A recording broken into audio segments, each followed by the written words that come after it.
गौरव के साथ कह सकते हैं कि भारत के यशस्वी प्रधानमंत्री ने शिक्षा में एक महायज्ञ ला करके 2020 नेशनल एजुकेशन पॉलिसी आपको दी है।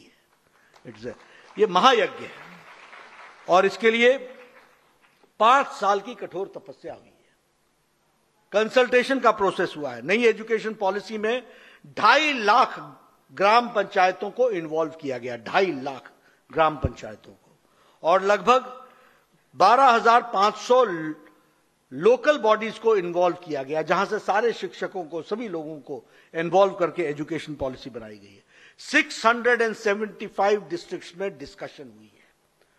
15 लाख सजेशंस आए हैं और 15 लाख सजेशंस में से 2 लाख सजेशंस माने गए हैं और तब इस बन करके आपके सामने आई है और भारत की मिट्टी से निकल करके आई है, भारत की सरजमी से निकल करके आई है और वह शिक्षा नीति को आप आगे बढ़ाने वाले हैं। मैं बहुत सी बातें आपको बताना चाहूंगा आगे चल करके, लेकिन हां, मैं ये कह सकता हूं कि 2020 का जो नेशनल एजुकेशन पॉलिसी है वो मल्टी डिसिप्लिनरी इन अप्रोच है।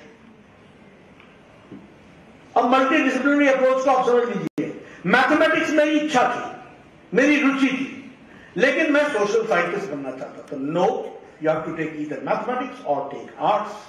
Now it is multidisciplinary, it's flexible. You can take mathematics, but at the same time you can take social sciences also. You can take human sciences also. अब ये flexibility उसमें डालने का प्रयास हुआ है और इसीलिए शिक्षा को नैरो थिंकिंग से निकाल करके ब्रॉड थिंकिंग में डालने का प्रयास हुआ है और यह आजाद भारत की आजाद शिक्षा नीति का तरीका है, इसको भी हमको समझना है। उसी तरीके से ये कॉग्निटिव लर्निंग की तरफ भी ये विशेष करके ध्यान देता है और इनोवेटिव थिंकिंग को। अब आपको भी मालूम है, हम लोगों ने भी एमए पास किया, आपने भी एमए पास किया है, एमएससी किया होगा, या जो भी किया होगा। हम लोग तो आर्ट्स वाले थे, तो हम लोगों को बता दिया जाता था कि ये 20 क्वेश्चंस हैं, इन 20 क्वेश्चंस को फिर लोग रटना शुरू करते थे।